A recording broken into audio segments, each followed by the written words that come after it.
Okay, there we go. Now that's making sense. So again, I want to welcome everybody.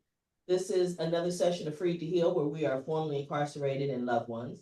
And we come together every week so we can heal from those scars that we got as a result of mass incarceration.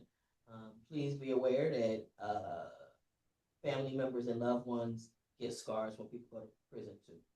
So we suffer quite a few of them. So I'm glad we're here tonight, but we're also ultimately trying to be better people at the end of the day. And that's one of the things that we do here. We focus heavily on personal accountability and dealing with ourselves, and making sure we're not pushing our issues out on somebody else. So one of the things that I find, I have to chuckle think about Diane on this one, how people don't want to use their words. They don't like to talk about when there's an issue. It can be any number of things, but when they don't want to, people don't want to talk about stuff. They don't want to tell that they're having a problem. They don't want to explain themselves when they have created a problem. I mean, there's just so many reasons and ways that people just don't want to talk about things. But there are ways to do it successfully and get the information that you want and need. Okay. So two basic ways: direct accusation and problem identification. Direct accusation focuses on the partner's behavior, whoever you're talking to. Okay. This is a belief that if a person gets upset and points out their partner's mistakes, that things will change. This rarely works. It rarely works because it causes defensive behavior. One of the things, there's a book I read that I recommend to any woman. It sounds like something written out of we can't, if y'all don't, please don't use that Free to Heal text message right now, because it dings on this computer and I can't stop it from doing that. I don't know how to do that. But anyway, the defensive thing, it makes people, there's a book I read called Fascinating Womanhood. And in the book, it sounds like something, and it was written back in the 40s, I think, but the principles are the same. And I have found found it very useful, and in communicating with men, and that I can get the communication that I want a lot of times simply by changing a word or the way I approach it. For example, I learned not to start sentences with things like, you always, whenever you always, it feels like this. You always, why you always, okay, that feels like you're accusing. Makes people do this. And it instantaneously causes defensive behavior and take people to take a defensive posture. Sit, okay, go on and sit over there. So, excuse me, we have to sit. Can you just sit? Okay. I'm sorry, the peanut gallery had a little bit of stuff going on today. It was going to get, okay. I just had to say it, but I want y'all to know this. So wait, after that defensive behavior is defined as that behavior which occurs when an individual perceives threat or anticipates threat in the group. The person who behaves defensively, even though he or she gives some attention to the common task, devotes an appreciable portion of energy to defending himself or herself. So we don't want people always on the defensive. There's a lot less communication when you're defensive. Okay? Now, problem identification focuses one's feelings rather than blaming a partner for what happened. It's easier for the partner to hear what you have to say when you focus on your feelings and not dwell on his or her mistakes. And I'm telling you, this references partners, but let me just tell you guys, this applies to everybody. Everybody. Your communication is going to be much more effective if you do problem identification. So problem identification allows you to hear the issue without feeling blamed entirely for the problem, feel compassion for your feelings, and address the issue instead of defending themselves, try to reach a resolution for the problem and focus his attention on the problem versus defending their intentions and their honor. Because I know for sure that a lot of people, like, if you accuse me of something, I want to prove that I'm not that, or especially if I'm not. Now, I also thankfully have gotten old enough that if you accuse me of something I did, I'm also going to tell you, yeah, that was me. I can say it. I don't have a problem saying, yeah, that was me. I also don't have a problem saying I was wrong. And I also don't have a problem saying I apologize. That and another one that has really saved me is to say, I don't know. A lot of people get caught up trying to cover up the fact that they don't know something. When if you're honest and you just say, I don't know, what that does is that, number one, it allows somebody to teach you. But number two, you can be helped. More often than not, you need help. And then another thing about saying I don't know is, remember, there's usually shame associated with that. We, for some reason, we think we're supposed to come here, we're supposed to know everything. No, whoever knows what you don't know, there was a day they didn't know either. There was a day they found out that whatever the issue is or whatever the information is. So I think if we get rid of shame, the I don't know becomes a lot easier. And also recognizing that when you say I don't know, somebody can teach you and you can ultimately get it resolved. But back to how to talk about problems. If a person is, if I say to you, when this happens, it makes me feel this way. Now a person can look at, because a lot they can look at what's actually happening versus, like it says, feeling like they have to defend their honor. Nobody wants to feel like they're being attacked in a conversation. Nobody wants to feel like there's a conversation where their behavior is being targeted and there's the finger pointing and, diminishment of my character because of whatever it is. Nobody likes that. In fact, none of us like to point out when we're wrong. We don't. It's just a natural instinct. It's a natural thing. We don't necessarily like that. But what I understand is that if we're going to be in relationship with each other, that is going to have to happen. Why? Because at some point, I am going to do something to hurt your feelings. I'm going to do something that makes you sad. I'm going to do something that offends you. Whether I intend to do it or not, it's going to happen. And so we have to be able to talk about those things that are in our relationship one to another that makes us uncomfortable and those things. And the best way to do that, I have found, is to say, refer to me.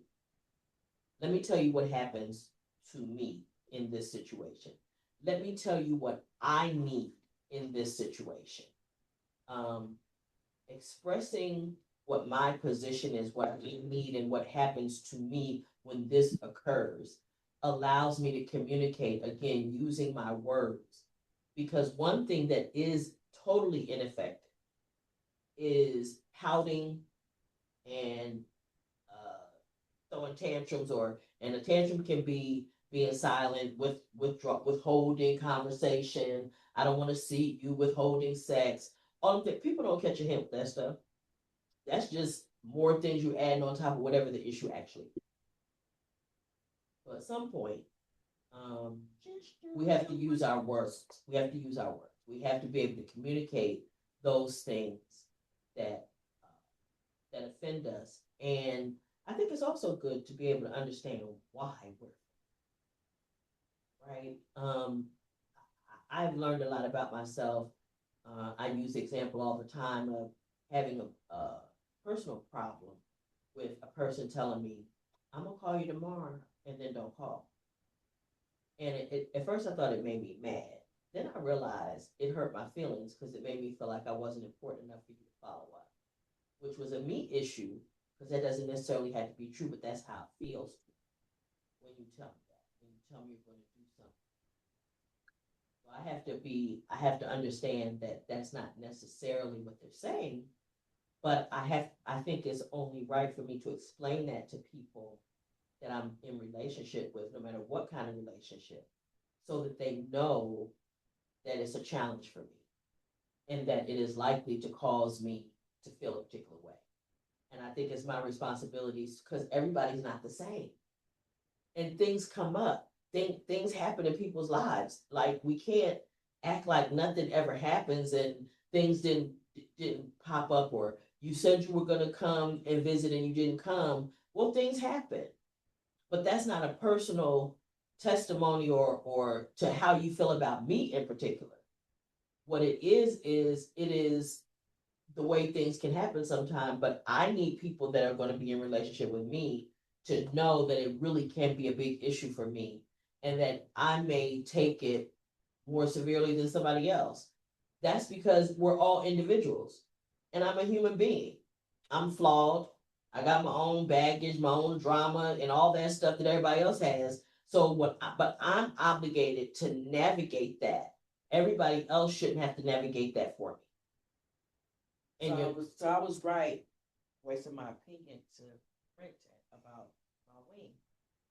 okay. Right? Because we didn't have this conversation so many times, and he's would have got my food so many times, so he knows what do you get out. I used to get 4 wings, fried, and a Pepsi, extra seasoned salt, and the jalapeno. See, it's a given that you've been did this for me more than once. So why would you come back today with a drumstick and a thigh? He may have forgotten. No, I placed the order. Word, I used my words. I showed them the order, and I did not go in the bag and check. They seal it up. I just walk it back and deliver it sanitarily. Some people just never happy. But that's my fault. I won't pick up any more food. I'm gonna tell y'all something. Let me tell you what I suspect. I suspect there's a spat going on, and we are a part of it, but we didn't know. We didn't sign up. We didn't sign up to be a part of this. How did he mess up my But they're food? having an issue about It won't happen. a wing order, a chicken order, It won't and happen. I don't know. It won't happen again. Well, nothing.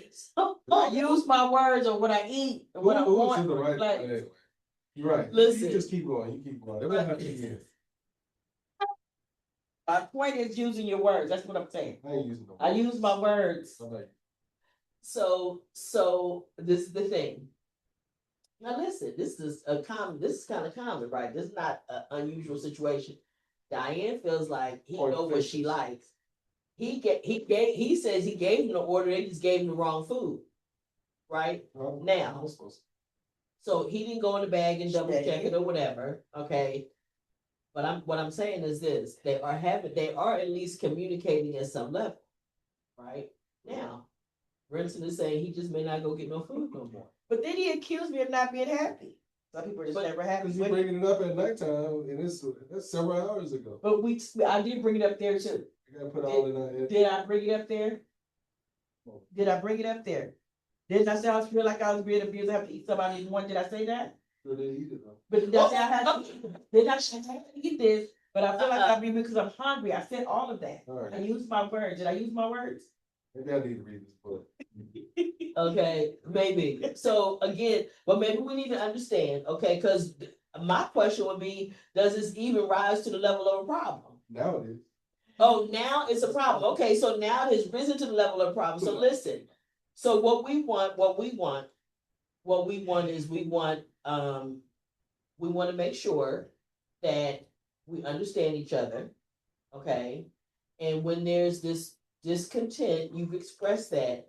Now it's probably good not to bring it up again. I will say, And I will. Because if you brought it up earlier and you brought it up again now, it's probably not a good idea to bring it up again. Probably tomorrow too in the car. Hey, you remember when you got that chicken? I don't know how to do that.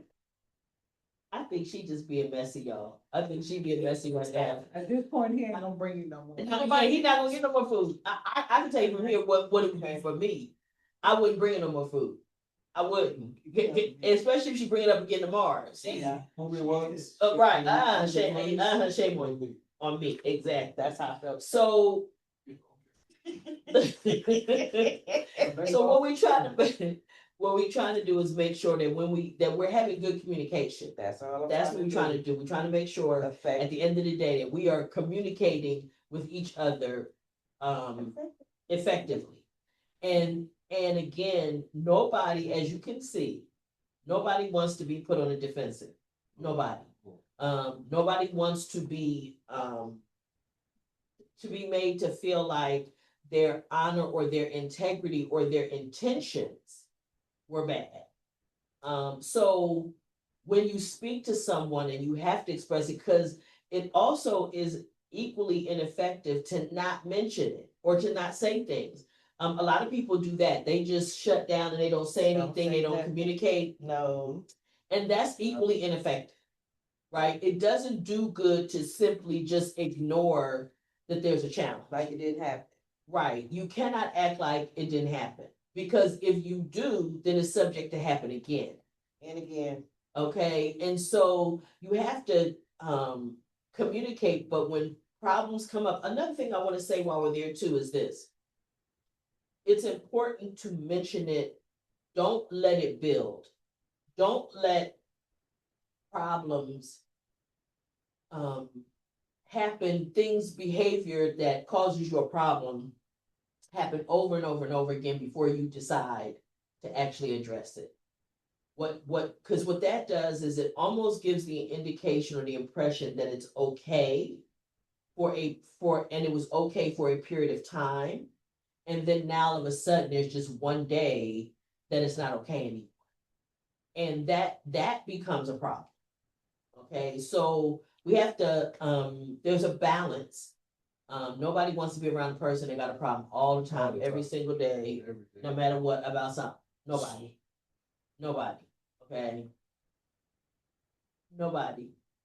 But it's important that that we don't let things go that offend us and never say anything and then just blow up. Because that's what's also supposed to happen. Is if you let things go and you just let them build, you keep stuffing them, eventually it's gonna explode. And that is the least effective way to address a problem, is when you're so angry and you're so frustrated that you can't contain your anger.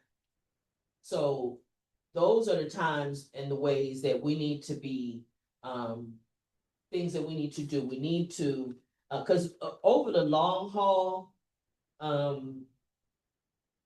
the direct accusation, it causes people to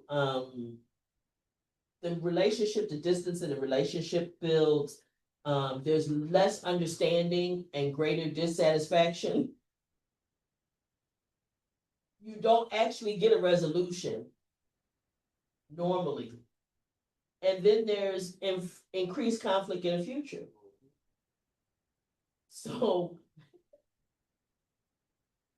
I wish y'all could see these people in this room right now, how they are behaving. Tony, why are you not here to moderate? Tony, Miss Tony, I need you to talk to me. I need to find out somebody, Miss Cheryl, one of y'all, where are you guys? I'm listening. I had to. Why are you not here to referee these people? Because I have so much going on at my house. I needed to be at my house. But hey, I don't do peanuts. I told you that. There are almonds and there are a bunch of other nuts. There are a bunch of others. My cheeks are big enough. Walnuts. No walnuts. Tony, they over here cutting up. I can hear. I'm just telling you, they over here cutting up. I can hear. Well, Diane is wrapped like a wet burrito. I told you that already. So she's going to cut up every time. Yeah, now it's me, the burrito. Now I'm a burrito. Wow. Okay. And you pour a little Michelob on the top of her with some salt. I didn't even say nothing. That's a thing, huh? Who knew? Okay, who knew? So now we know. Wait, with a water back. Say. I'm sorry. Tony, I know where you live. I know where you live. That's not the damn songs. Okay, Diane. Yes. Know where I live? Yes. Oh, she's showing the dog. I'm not coming over there like that. Oh, look at that cute little dog. Oh yeah, no, but she got some real big ones, Monica, Yeah, too and big, uh, That and, baby and is so big, cute. and Diane don't like the big dogs, and so Tony knows showing them damn dogs. Diane ain't coming over there. You gonna have him at the door, Tony? You gonna have to greet her at the door? Ding, ding. That's funny, girl. She showed her the dog. She didn't have to use her words, Monica. She didn't have to use her You words don't. on that one. Not on She that. just showed you the image. Just showed you what Yeah. crap. Show me the animal. They coming over there, and yeah, dogs at the door. It's Look at okay. the little dog. Like, what's going on? Back, I'm waiting for him. Oh, The dogs have no idea. But honestly, though, About my boyfriend in the back. I have found very good, had very good results. Because ultimately, what we're trying to do is get to where we're trying to get to. We're trying to either resolve an issue, we're trying to cause behavior to cease, or we want to encourage behavior. I need you to do this, so I'll use that as an example. I'll say, as opposed to saying, I need you to do this. This is what I need to happen. And it's crazy that it can just be the simple change of one word in a sentence that makes so much difference in the result that you get from that conversation. Okay, I know how to change this right now. Okay. I know I should have said, Bridget, you should check the food before you that. Should. But then you start off with you should. Okay. Okay, but no, what I'm saying, no, but see, again, it's still gonna be the same thing. This is how it should go. I would have checked it. Yes, Okay. it may be good. I would have checked the order before And that. if you're fortunate enough that he can ever get you any food in the future, I if you haven't killed that whole concept, didn't then what you can suggest is that, can you please check my order before you leave the store? Yeah, or could you? Hey, could you check my order next time? Right. Okay. Now that's good. Right. Now no, okay. Listen. Because they messed up. Clearly, they messed up. They messed up. Could you So she check put on the them? order in. Yeah. Could you? And I mean, and in all seriousness, that is a particular way to say that, right? That can actually be more effective. And can you check? You know, Because they messed up my order this time. Could you check on those people the next the time. next time? Because they ain't accurate. Right. Yeah, because then it takes it off of making it feel like you're the problem. Right. I was walking there getting the food for everybody. Right. Doing what's right. have a car, so I'm good. Sorry. But yeah. Yes. But that is an example, right? That is an example of the difference, right? Yeah, like, Where can you do this the next time? Okay. I got it. You said like, hey, I can't believe they messed up my order. Can you Could you next check on time? this next time? Because they messed it up today. Right, No problem. right. If you want me to go back, I'll actually go back right now. Uh-huh. I can't go. Hey, come on. Yeah, right. Yeah, you got the little egg monitor thing. You can only go once. Your Yeah, home you help you with home with Yeah, the little egg monitors. Yeah, You I call them. call people, say, hey, they messed up my order. Can I go back Tomorrow, tomorrow? when I come back, they'll do this again. So understand this, that there is a way, you know what, in fact, in any kind of communication, right? People always say, a lot of times it's not what you say, it's how you say it. And that is true. The reason people continue to say that is because it's true. Because how it is received is the issue. And what we're always after, what we should be focusing on, is being heard and understood. The goal is to understand what we're talking about and to make sure that the other person understands, so that we can correct whatever the challenge is, or we can address whatever that is. And in relationships, a lot of that gets lost. And the reason I thought about Di so much on this, I had a situation with a man, and the man at one point said, oh, well, if that's the case, then I apologize for that. And Diane said, what that apology meant was, shut up, I don't want to hear about this no more. And that's exactly what it meant, and that's what it felt like. It felt more dismissive than it felt an apology, right? Because ultimately, along with other behavior, there's this indication that I don't want to explain myself for any reason to anybody about anything, which is totally unrealistic in the real world. If you're going to be in relationship with anybody, there are going to be times that you're going to have to explain yourself to another person. It's just going to happen. you know, but it was so funny that she called it out plain as day. What that meant was, shut up, I don't want to talk about this no more. And I know that, and that's how it felt in real time.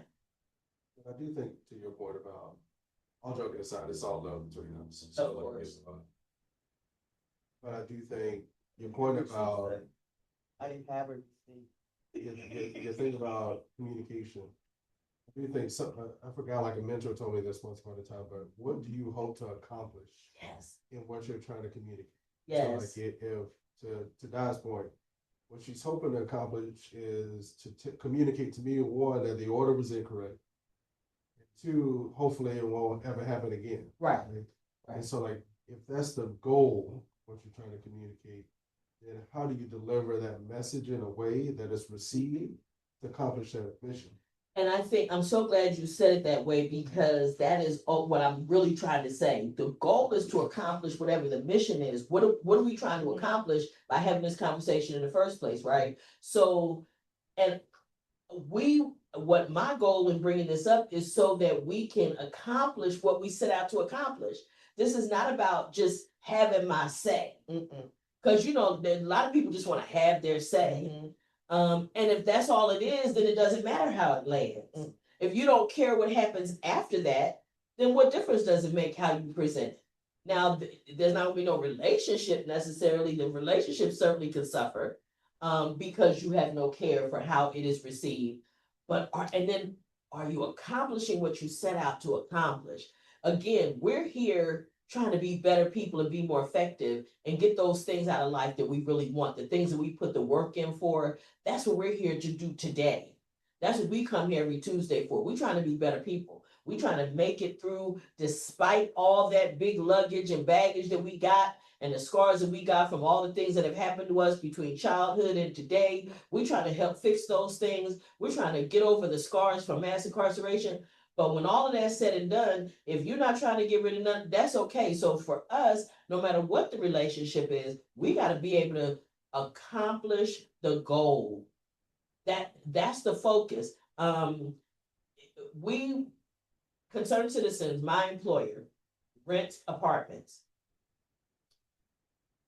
We have the ability to evict people. We have a contract. We have all these things, right? But if I don't have tenants, don't none of that matter. So I try to tell people all the time, I'm not in the business of evicting people. I'm in the business of housing people. I need people in the units so they can pay the rent, right? This is like, it doesn't do me good to just evict everybody. That's not what I'm about. I had a situation with a tenant just yesterday. This tenant has been a tenant for 30 plus years, literally. The tenant has an issue and their child has been an issue for years. But today I'm trying to help them get resources to get the problem resolved. Why? Because I got a tenant and I need her to go ahead and stay because she paying rent every month. I need her rent to continue to be paid. Let me help you get your problem fixed so it doesn't have to continue to be a problem for the rest of us.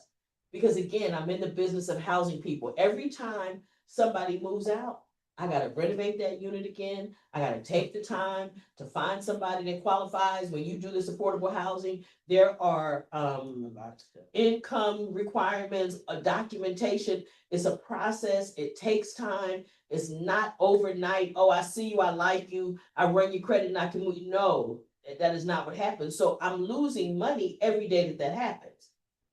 So at the end of the day, it's in my best interest that I'm talking to this lady today. Okay, how can I help you? Because you understand at this point that your household is now affecting the entire property and everybody else in the building. So now how do we deal with that? Okay, we have to deal with that. But her and I have to communicate. And what I was very careful, again, understanding this is not to say, well, you should have done this years ago. Well, why didn't you? No. Well, why didn't you go? No. How come you didn't? No. Not to mention the fact that this lady is in crisis. I'm not trying to pile on. I'm definitely not going to get anywhere at that point. Because if I'm piling on, she already feels under siege and all of those things just already. not want to talk to you either. She wouldn't want to talk to me. She's going to shut down and she's going to try to go find another way to get her problem solved and then go on the defensive against the building. And none of that serves me. So what's the goal here? The goal here is to stop the unwanted behavior and keep her as a tenant. That's my goal. So then how do I communicate with her to make that possible or even keep the door open, right? Because ultimately that's what we're trying to do. And so it's important. And you know, I want to ask everybody in any comments, questions, concerns for those folks that's online with me. Have you had situations where you think understanding this might have made things turn out better for you?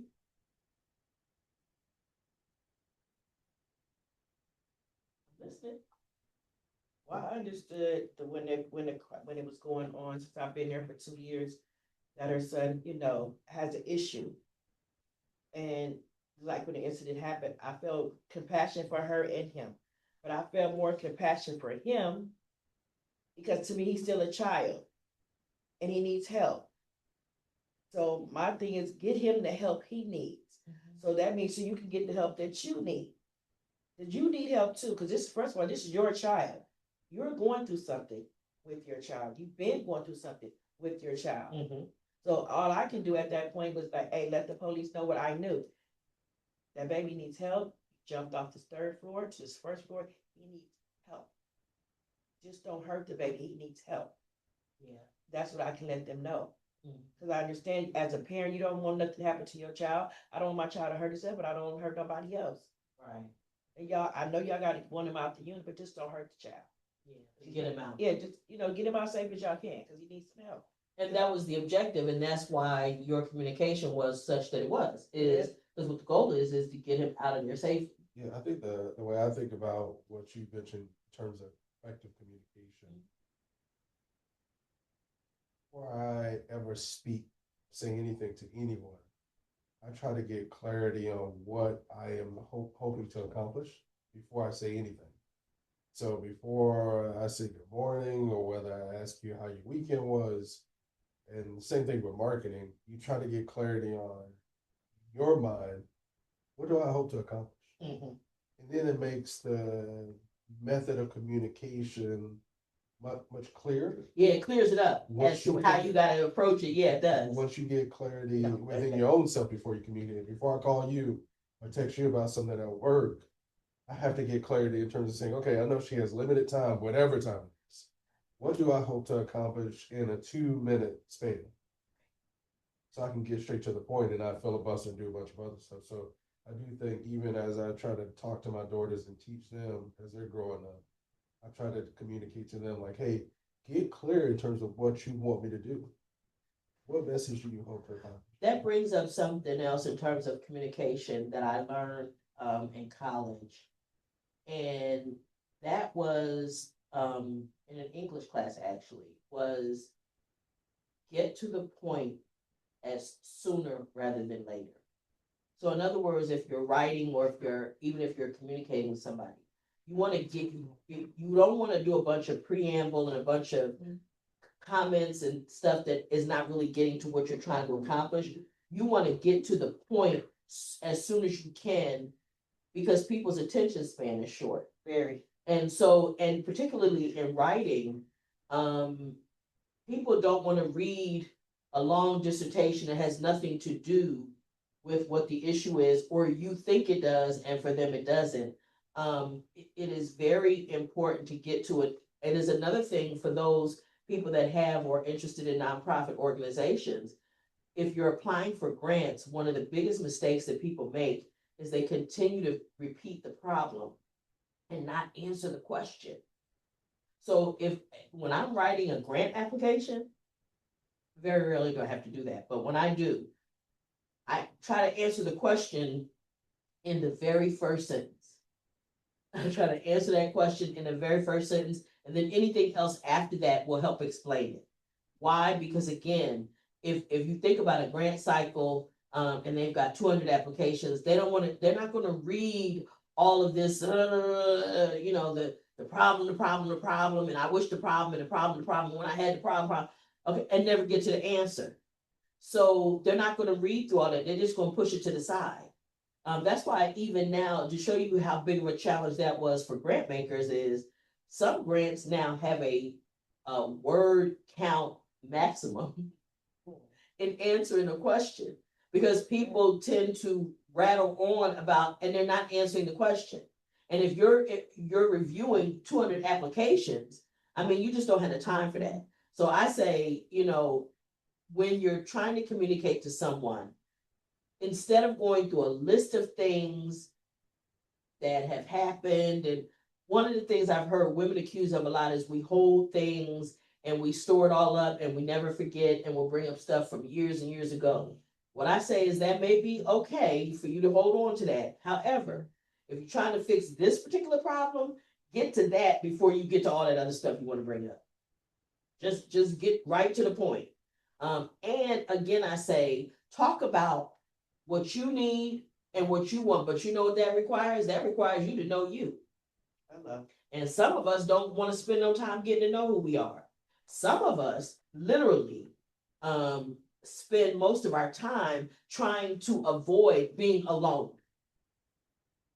because we don't want to face who we are. What we did find, we didn't like. And so rather than take responsibility for correcting that, we like to keep deflecting and look, stay busy. I cannot sit down and be still because I don't want to deal with me. And those are distractions. People do that all the time. They use busy, and it's one of the things that causes me to say constantly that activity doesn't necessarily mean progress. It does not mean progress. So it's really important to understand the difference. I want to give everybody an opportunity. It's 7:00. I just want to give everybody an opportunity. Any comments, questions? I know I opened it up to y'all a minute ago. Talk to me. I guess what I'm learning in terms of relationships, and when you're interacting with people, and when you don't want to come down on people, when you have something that's a displeasure to you, you don't want to really come down on people when you communicate with people, because I find that, like right now, we're working with a woman that she lost her place, she has children, she needed her gas and electric paid, and she had told me, she was like, yeah, because I already used them last year, and you can't use them more than once in 2 years. And sometimes in your mind, be like, oh, God damn, you didn't use them last year. You ain't paid your bills last year. You ain't paid the bills this year. What's going on? But again, I'm learning from Cheryl, from Susan Burton, from you, from this group. I'm learning to take myself out of it and my biases. I don't know what that lady's circumstances is. I'm learning to look at the full picture. She might have effed up 20 times. So what? My job at this point is just to try to get her where she need to be this time, and not be so hard on people and be like, God damn, you used to people last year. You got this your third time getting evicted.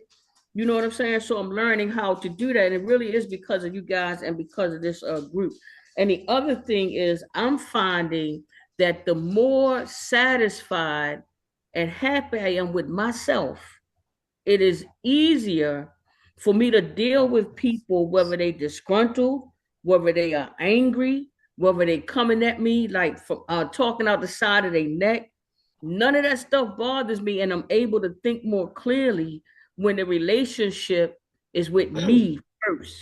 You are You know what so I'm right. saying? That is Like so when I'm in my powerful. I'm proud of you for that. That is so powerful. I'm proud of you. I'm making a little progress. That's the Tuesday night progress report, baby.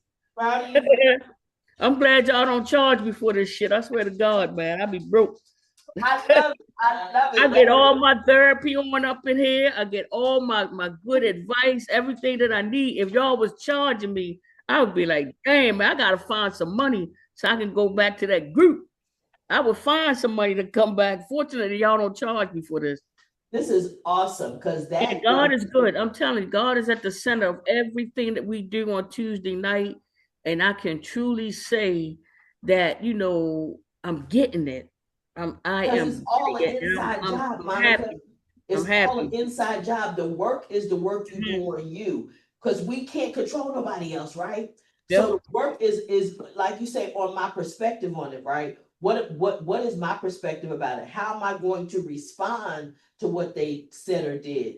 You know, Mm, like I had a lady ask me a question and kind of, yeah, because I was going to ask you this, and it was like, why you throwing shade? I knew that's what it was, but I chose to totally ignore it to diffuse the situation. Because if I mm. had said, you know, the fuck you mean, right? Then she'd have looked at me like I was wrong. You know what I'm saying? But so the fuck you mean would have been totally ineffective communication because I really wasn't trying to give her. I wasn't trying to make it a thing because no matter what you say, I'm still me and I'm still fly, and it don't matter what you think, right? Because I see Yeah. it that way, right? So, but it's so powerful to know that when you feel good about you, it's much easier to deal with other people Mm-hmm. because you can deflect, you can ignore Mm-hmm. BS a lot of times, and a lot of times that's all it needs because nobody likes to perform when there's no audience, Mm. nobody applauding, or there's nobody responding. Some people like to pick at people and make them mad, but if nobody's reacting, nobody's getting mad, then it's no more fun, Mm. right? Mm. And so I'm so grateful that that you're getting so much out of it and that you Mm. learn those things. And one of the things I was thinking about with the lady, right? So for example, because it's not unreasonable in your position to question what's going on, right? And why are you still this year and last year, every year you need these people's help? It's Mm. not unreasonable. Resources are limited. So, what I would say is the circumstances like that where you might say, so how can we let's look at what caused the situation. What's going on with you, baby? Let's look at and see where you do you think you need help budgeting? Do you think you need it? How can we help you Mm. maybe prepare a budget? Can we help you establish this? Because you may find that there have been just circumstances that, like you said, you don't know what was going on in her life, right? But it's not unreasonable because again, the reason the programs have limitations is because they don't want to become the only source to pay for paying your bills. I got a Mm. tenant that swears she's supposed to live for free. It's a stepping You stone. she do. She swear because Oh, she's yeah. on Section 8. And with Section 8, you can do interim recertifications and they'll change if your income goes up or down, right? Mhm. I ain't never seen anybody whose situation changed 3 or 4 times in a year. Because she Mm. and it's always, so it's like, what is it with you? But everything about her indicates that she thinks that the world is supposed to take care of her. And that Mhm. is everything about her personality and everything Mm. else. But Mm. everybody's not her though, Monica. Everybody's not her. There are some people that have just had a series of bad things happen and circumstances that cause them to be out of pocket. Not But just again, that. even again, not even not that you should not question it, because some of the things that happen in her life, she may need some assistance outside of just getting the bills paid. She may need somebody to show her how to budget her money. I have worked with tenants and said to them, okay, let's look at it. You say you get paid once a month, or you say you went and bought a car and now you got a problem. Well, this is what you need to do. You need to double up a little bit or put aside half of the rent on this check and half of the rent on the next check. In other words, it's just a conversation to help them because ultimately what you're trying to do is get her stabilized, right? Yes. Again, it goes back to what is the objective here? What are we Mm. really trying to accomplish? You're trying to get the lady stable. You're not just trying to get the bill paid. This is not just Mm. a bill paying hustle. You're trying to get her in a position where she's stabilized and she doesn't need this help anymore. Because you and I both know it is extremely frustrating to have the threat of not having utilities. And you on the Mm. East Coast, you need quality, you need electric, gas, because you need to be able to Yeah, cover yeah, the it has to be heat. cold. Yeah, yeah. So with her, I'm just like because I we've been working with her for damn near like a year. You Mm, know what I'm saying? We work sometimes with the University of Baltimore. They have a family law clinic there, and a lot of their students that are work there as interns and stuff. So they take some of the people in the community that need help. So they called me and we started working with her. And part of me was like, man, she playing me. Because I mean, this she's like, you know, I need this, I need. I said, okay, well, we'll try to raise maybe $1,000 for you to pay your security deposit. Then she came back, I need, you know, help with this. Then I didn't hear from her for 3 months. I'm like, but goddamn, did she get put out with the children at the, you know what I'm saying? Did she pop up out of nowhere? Hey, did y'all get that $1,000? Because I might need it. And I said, because I'm trying to feel her out, right? Yeah. So I was like, no, but I say, listen, you know, we had it, but we went and another lady needed that resource or whatever. So I'm just still trying to feel her out because for some reason, as crazy as her situation is, it feels genuine when I listen to her and when she communicate with me, because when I'm communicating with people, I'm listening and I'm watching their body and I'm trying to feel, you know, to see if what they say is genuine or whatever. But at the end of the day, like I said, I'm moving past all of that, because if a person feel like they got over on me, then so what? At least I did what God told me to do. And if they feel like they got over on me, then okay. So I'm moving past the judgment. Is it real? Is it fake or whatever? At this point, if I'm able to help the sister, I'm going to help her. If she played me, so what? Because guess what? She probably come back and play me again, and I'm going to help her. But what I am going to do is I'm going to add what you said.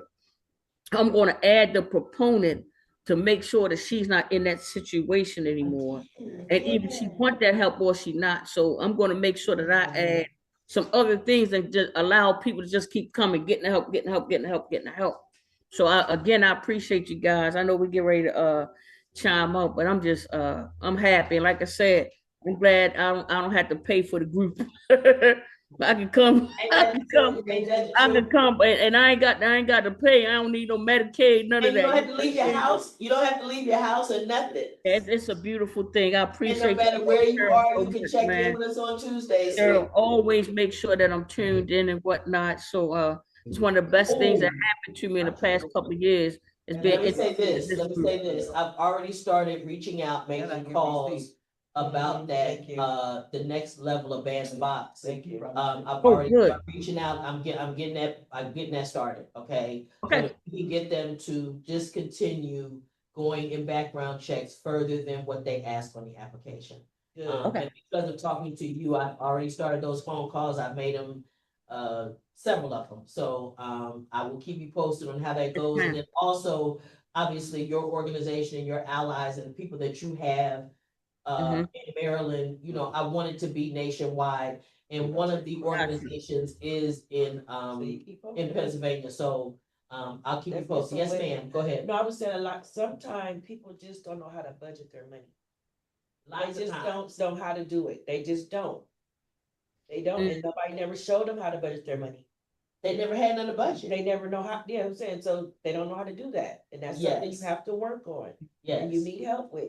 A lot of people don't know how to ask for that because they just don't know that's what they're doing. They don't realize that that's their problem. Yeah, they don't even know that they're not budgeting. Yeah, that's they don't even know that that's normal people sit down with how much they make and how much it's going to cost and all that, and they only buy things based on how much they can afford. And all.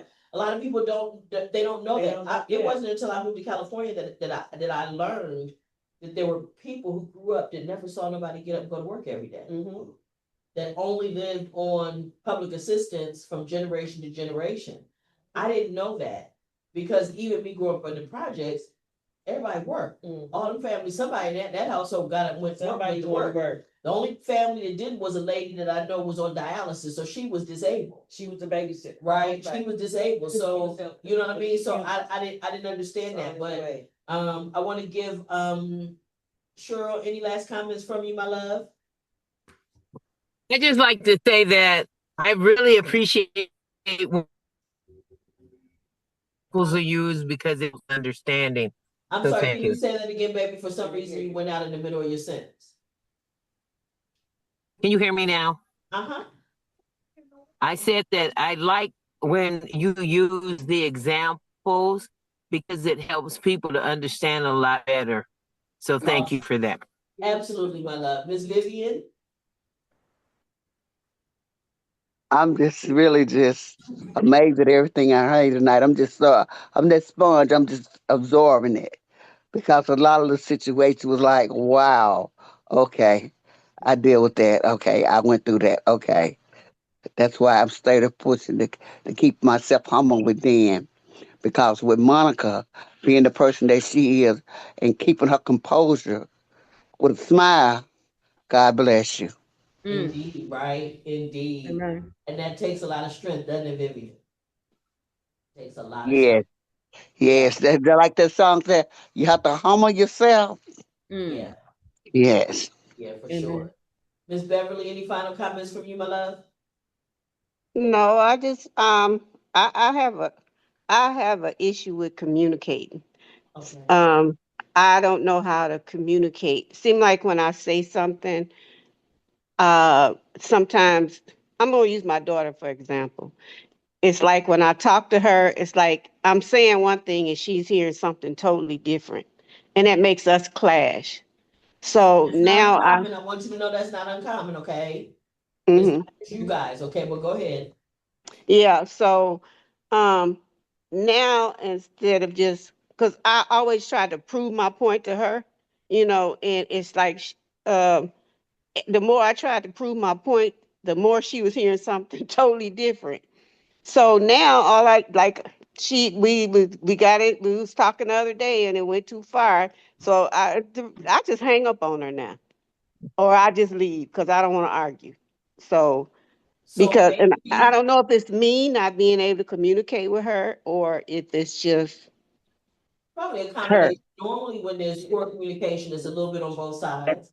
But what I will say is, if you try using some of the things, just changing your approach to the conversation, again, in the way that we talked about tonight, it may Yeah, help, and you may get better results because it sounds like you get. And if you're telling me you want to prove your point, I can tell you that's going to put her on the defensive. That's going to automatically put her on the defensive because what she likely feels is she doesn't hear me. And there's another tool that you can use. Listen to her to understand what she's saying. Put yourself in her position as opposed to trying to prove your point. Because sometimes if we listen to understand the other person, we may hear something different. If we're listening and we're trying to prove a point, more often than not, you're not listening to her all the way out because you're listening to respond and you're listening to show her how you're right and she's wrong, or you're right and this is the right position, even if you're not trying to say that she's wrong. You may be saying, I'm right, and you don't understand me. But so that's a tool that I use also is listen to yeah, understand their point of view. Listen to hear what she's saying and the other person is saying.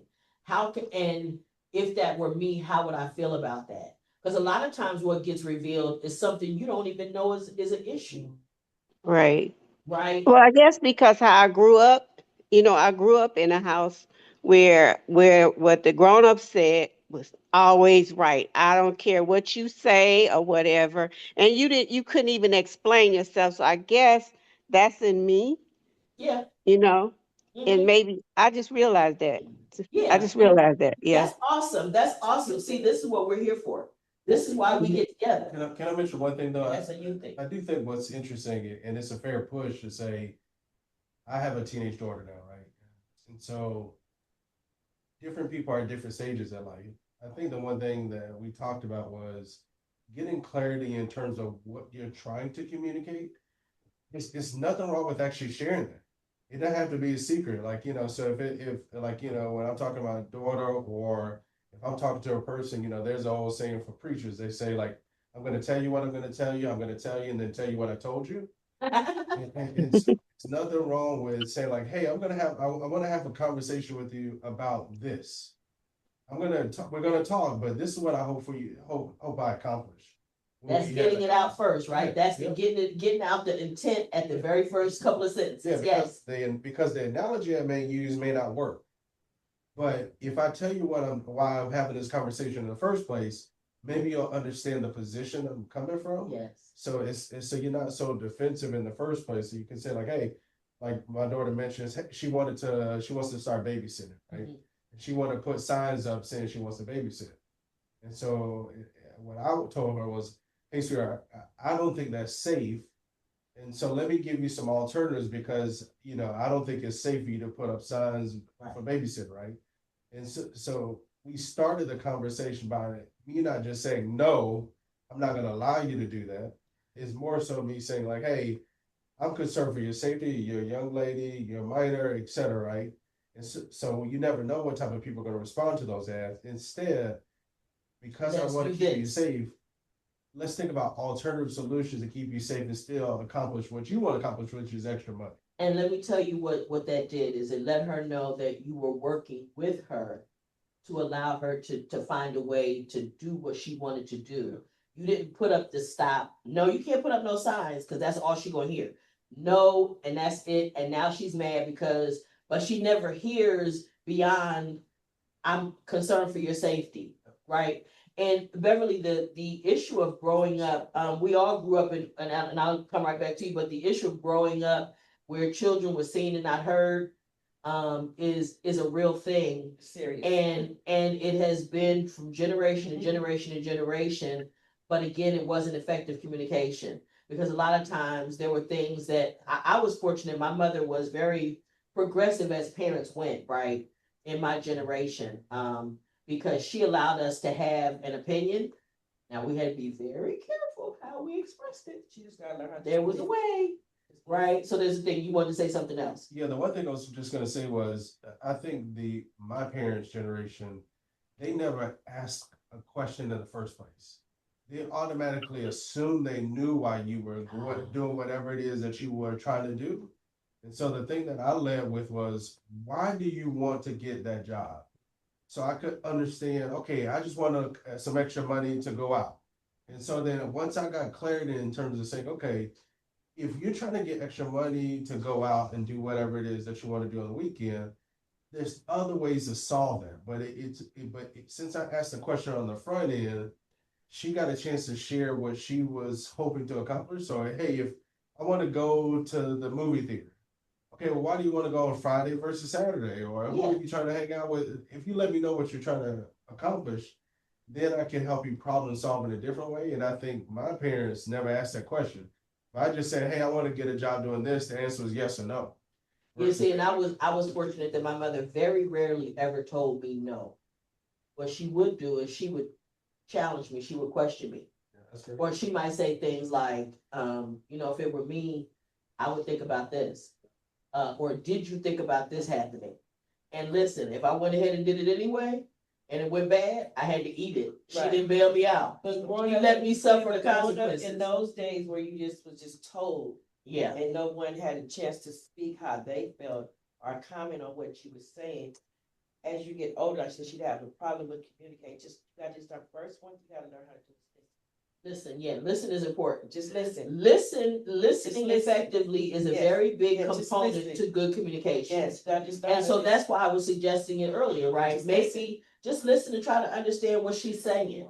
You know what I'm saying? Listen to understand what her point of view, and it may help. Because like with B's example, right? He knows why she wanted to do that, and what he did was tell her, I'm not trying to, he through his communication said, I'm not trying to shut you down to do that. First of all, I want to know why you want to do it. And now I understand that, and now know what you're accomplishing. Let's see if we can do it another way because I have more information or more experience. So I hope that, again, some of these tools may actually help you in communicating, with your daughter. And I'm certainly, anytime, I'm certainly available to you to help whenever I can. Okay. And you know what else? I feel bad now because the difference between her and my son will not argue with me. He'll just say, okay, mama. Okay, mama. Okay, mama. And I have to tell him, quit saying okay. He said, well, what you want me to say? I was like, just what I'm trying to talk to you. He said, but I know he knows it's not going to do any good to answer me. So he just says, okay, mom. Right, right. And at the end of the day, he's not necessarily satisfied with the outcome. He's just shutting down the conversation because he feels shut down. Right. Mm-hmm. I was using an example earlier when the guy said, well, if I did that, then I'm sorry. And I told you, Di said, translation, that meant I don't want to talk about that no more. And so, Yeah. and what he did, and he's a man and she's a woman, right? They're different. Men and women function differently. Boys and girls function differently. So yes, his thing is, if I'm not gonna win this, I'm just shut down. Forget it. All right, okay, mama. Okay, but that don't mean that he's doing what you're gonna say. No, he's not. Or that he agrees. Or none of that. That just means he ain't talking about it no more. He don't want to talk about that. We're not talking about that anymore. You know what I'm saying? And that's not necessarily the kind of communication that you want. That's not getting you to Right. kind of go. So again, I'm always willing and open to talking to you and doing whatever I can to help in particular situations. I also want to say that that's one of the reasons why at the beginning of Free to Heal, when we're doing check-ins that we don't record, I always ask, is there anything anybody has that they want to talk about? Those scenarios, situations that you may face, help us help each other. We learn to deal with each other. And so we learn from each other in those ways. So I just want to say thank you guys for your participation. I'm glad that we can be here. And next week maybe we'll have, I don't know how we do it, but I might want to put up some pictures from tomorrow next week, because tomorrow at City Hall they are opening an exhibit called When Women Lead, and I'm being honored to be a part of that exhibit. And so the ribbon cutting is tomorrow morning, and so we're gonna do that, and maybe we'll take some pictures and put them up. I just want to thank the council office, Current Price's office, for nominating me to be a part of the exhibit.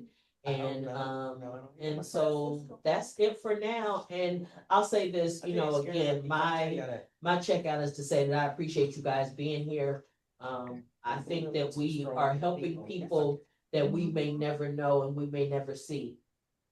Just by us being here and recording these things and giving a different perspective and posting these videos so that somebody might get it that might actually need the help. So I appreciate you all. I want you all to have a great week, and we'll see you next week, okay? Bye. Thank Bye, you. everybody.